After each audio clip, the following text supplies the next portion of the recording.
श्री उमेश मीणा। धन्यवाद सभापति महोदय, आपने मुझे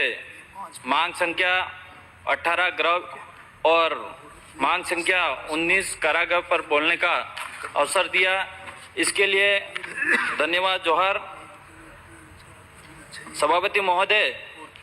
आज पूरे प्रदेश के कानून की व्यवस्था को लेके बात हो रही है और मैं प्रदेश की पुलिस से अपील करता हूं कि वह अपने जो ध्येय वाक्य आम जन में विश्वास और अपराधियों में भय पर अपने कर्म क्षेत्र में अमल करें। माननीय सभापति महोदय, मैं दक्षिणी राजस्थान क्षेत्र से आदिवासी क्षेत्र से आता हूं और वहां पे एक बड़ी गंभीर समस्या हमारी है,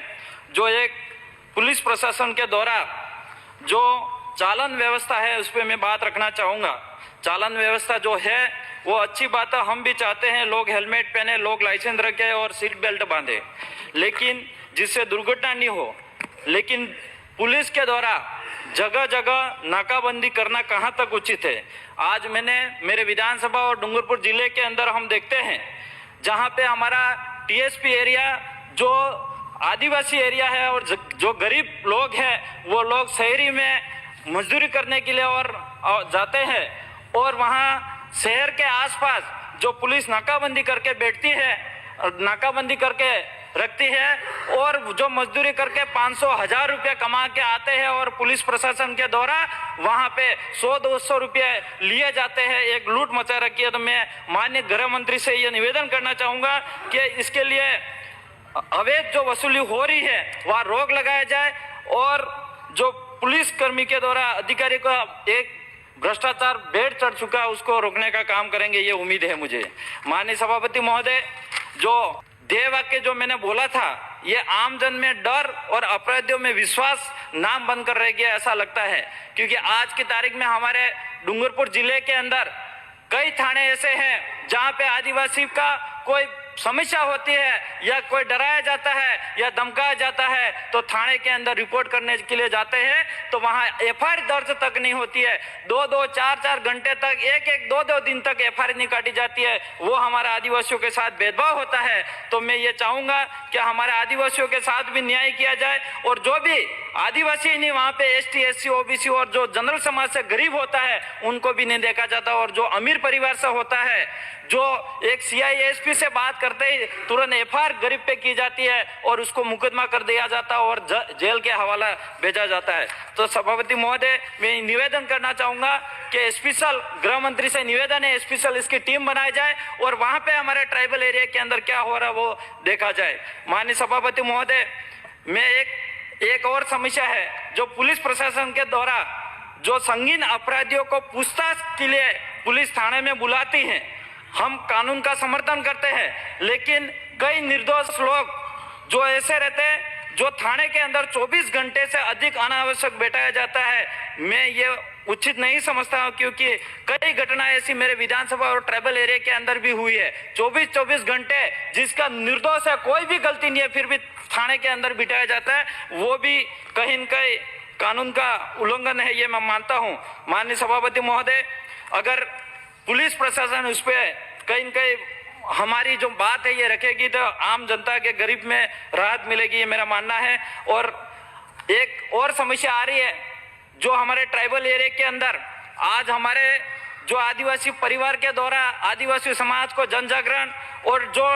टीएसपी एरिया के अंदर जो हमारी नई पार्टी भारत आदिवासी पार्टी का जनोद्धार कर बढ़ते हुए भी कहीं के मुझे ऐसा लगता है कि दोनों पक्ष मिला के पुलिस को आगे करके हमारी पार्टी का रोकने का काम हो रहा है, ऐसा मुझे लग रहा है। तो ऐसा नहीं होना चाहिए, नहीं तो हम भी कहीं के हमारी जनता अगर ज़्यादा ही परेशान होगी तो आने वाले पंचायती राज चुनाव में सबक भी सिखा देगी। माननीय सभापति महोदय, मेरी जो डिमांड है और जो मांग है ये मैं ध्यान आकर्षण करना चाहूँगा सरकार को कि पुलिस विभाग में जो कांस्टेबल पे ग्रेड है 2400 है उसे बढ़ाकर 3600 किया जाए और साथ ही अन्य विभाग की तर्ज पर पुलिस विभाग में भी डीपीसी के माध्यम से प्रमोशन होना चाहिए।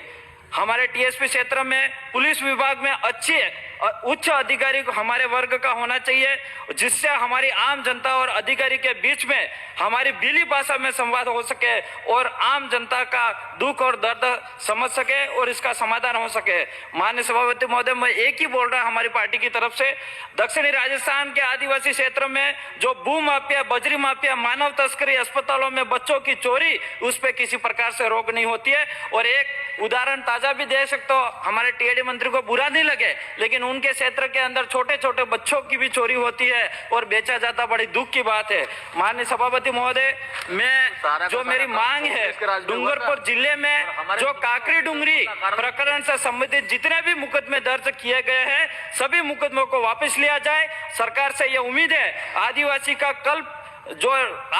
कल्प वृक्ष के नाम से प्रसिद्ध महुआ से बनने वाला महुड़ी मत, जो हमारे क्षेत्र में पुरखों की परंपरा से पूर्वजों की धार देने विधि व्यवस्था है और यह पूजा पद्धति का भी उपयोग किया जाता है, मेहमानों के मान सम्मान के लिए भी उपयोग किया जाता है, दिया जाता है। इसलिए महुआ मत जो पहली दार का 9 बोतल दारू, जो दारू नहीं बोल सकता मैं, छूट दिए जाए। और ये एक हमारे, ये दारू नहीं, ये शरीर के स्वस्थ रखने के लिए दवाई है, क्योंकि इसका ताजा उदाहरण कोविड के अंदर, कोरोना के अंदर हमारे कई दवाइयां यूज नहीं हुई थे, कई हॉस्पिटल में लोग नहीं गया, हमारे लोग एक देसी जो महुआ था उसको पी के राहत मिली। आज इस सदस्य के, इस सदन के अंदर भी कहीं ने राहत मिली होगी, ये मेरा मानना है। एक कारागार पे में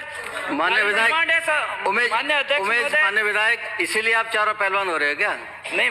माननीय कारागार पे मैं बोलना चाहूंगा, आज डूंगरपुर जिले के अंदर जो जेल है, इसके अंदर जो मूलभूत सुविधा होनी चाहिए वो मूलभूत सुविधा नहीं है। कैदियों के साथ जो बदसलूकी नहीं होनी चाहिए। और कारागार में अगर कोई कैदी किसी भयंकर बीमारी से ग्रसित है तो उसे कैदी को अच्छी चिकित्सा सुविधा उपलब्ध कराना अति आवश्यक है, लेकिन ऐसा होता नहीं है। माननीय अध्यक्ष महोदय, हमारे